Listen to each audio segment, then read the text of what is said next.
Ross. So before Ross and I get too off on our feet here, today is this week has just been a really weird week for me. Halfway through the week, a friend of ours who has passed away not too recently would have been his 31st birthday. Yesterday was my 4-year wedding anniversary, and my wife is spending it in Kankakee at a campground with 3 women, which is how I wanted to spend our anniversary. It doesn't matter. And today is a really special day for me in particular, and I'm about ready to tell you why. So Ross, if you help me out.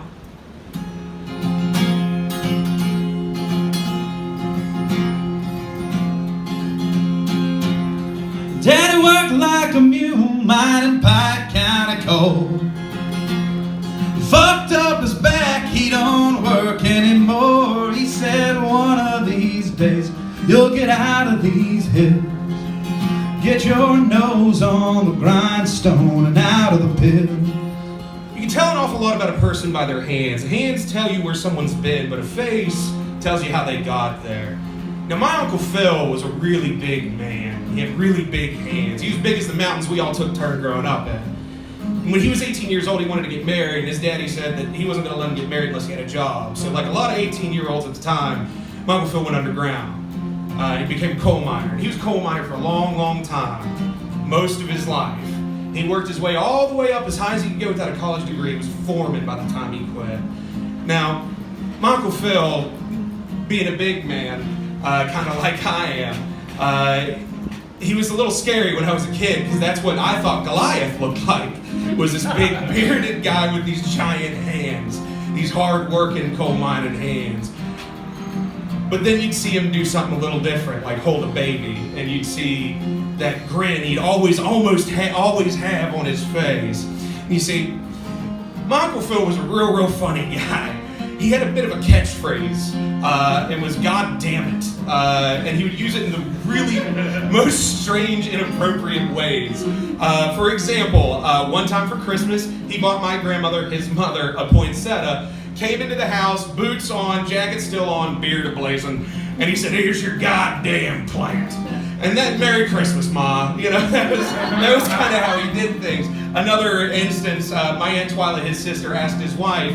She said, what do you think Phil's going to get you for your birthday? And she goes, "I don't know, I just don't want any more jewelry." And he looked over at her without skipping a beat and said, "You're getting a goddamn necklace."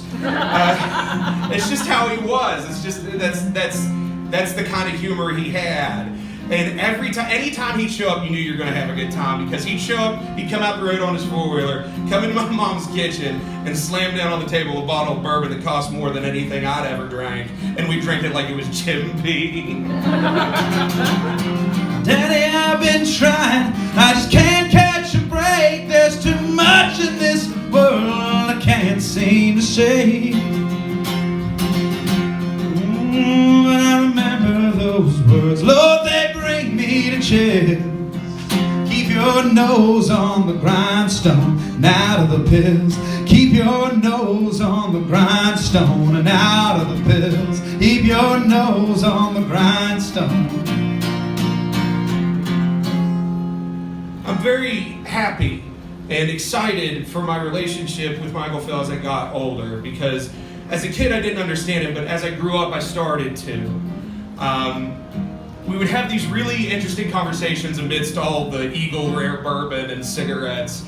One particular evening we were having ourselves a little drink and we went outside to have a piss, because that's what you do in West Virginia.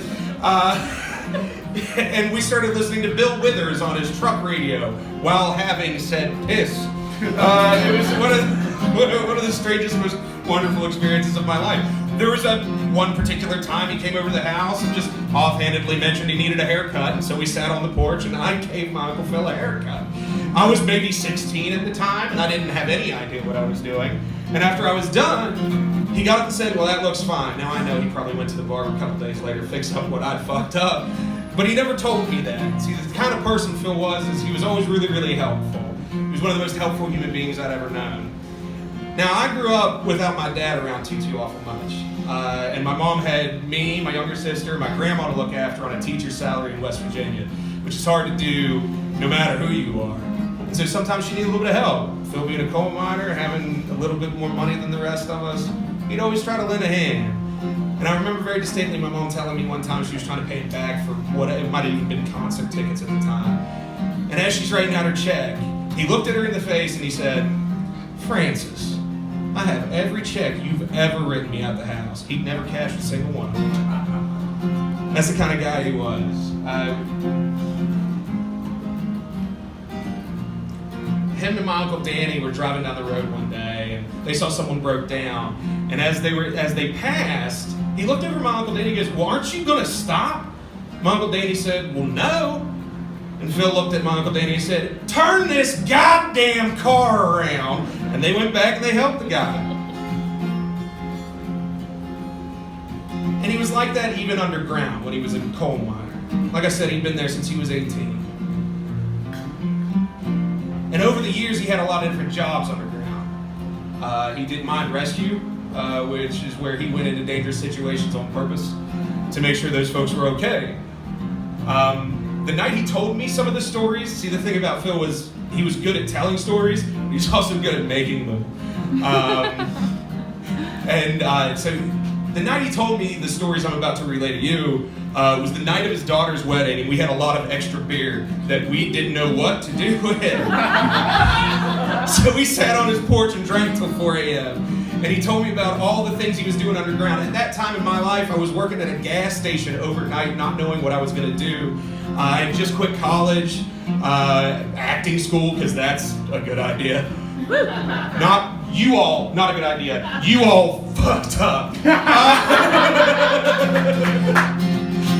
And as we're sitting on this porch, he starts telling me about the time when he was a boss, a supervisor, and somebody went down and didn't radio up, and he thought maybe his radio's dead, so he goes down to check on him, and he sees the guy's cart. And he looks over, he sees the guy laying down. So he runs over, and this part of his head was not there. So my Uncle Phil took off that man's t-shirt, tied his head back together, and as he was dragging his body up out of there to the EMS, he said, "Nah, I knew he's dead, but I waited for that EMT to shake his head at me before I believed it."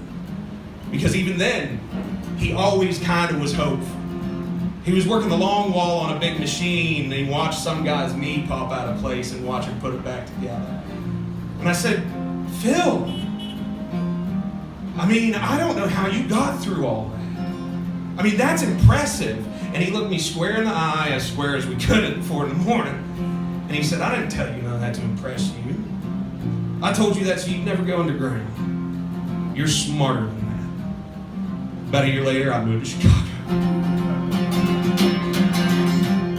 Well, Daddy, I've been trying, I just can't catch a break. There's so much in this world I can't seem to shake. Oh, I remember those words, Lord, they bring me to chills. Get your nose on the grindstone and out of the pills. Keep your nose on the grindstone and out of the pills. Keep your nose on the grindstone. My Uncle Phil worked at the coal mines almost all his life. About a year before, he retired and started a trucking company with a couple of other of his buddies. And his condition was, I'll buy the trucks as long as I don't have to drive them. Well, they didn't have enough folks, so he had to drive. Now, at that point, I've been in Chicago for a little while. I discovered BYOT. Thank y'all. I discovered BYOT, and we were getting ready to film a movie, which was a big deal to a little kid from West Virginia that was just told he was too smart to be underground. And I asked him, I said, "Hey, I'm getting ready to start doing this movie, if you can donate any money." And he's like, "Well," I said, you get stuff depending on how much you donate. I said, "If you donate $100, you get a DVD and all these things." He goes, "All right." A couple days later, Phil Wagner on the GoFundMe, Phil Wagner, $100. Good luck, Vinny.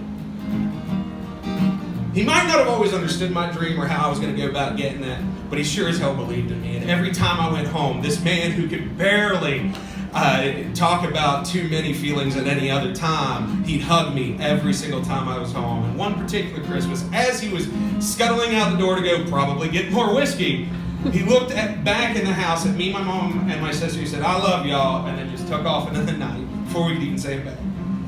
I love my Uncle Phil more than I can say. I got the call that he was killed in a head-on collision while I was working at Macy's on State Street. I missed a call from my mom. I asked if she was okay. She said no, and I called her. She said, Phil's gone. He worked almost his whole life underground. And a year after he'd finally retired, the driver fell asleep at the wheel and killed him. And the craziest part about that is a year before that, on his way to the coal mine, he walked away from a head-on collision, got out of his busted 10 little car, and made sure they were okay. Me and my mom and my sister all have a very similar tattoo. It's a pickaxe and shovel, and on mine, it has his birthday Roman numerals. Today would have been his birthday.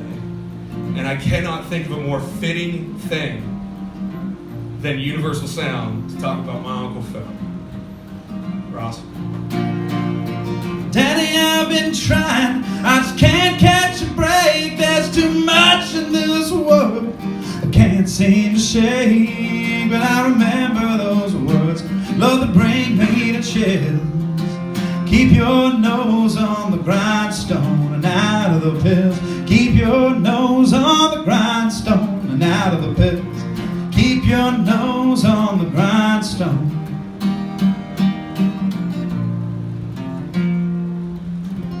Thank you all very much.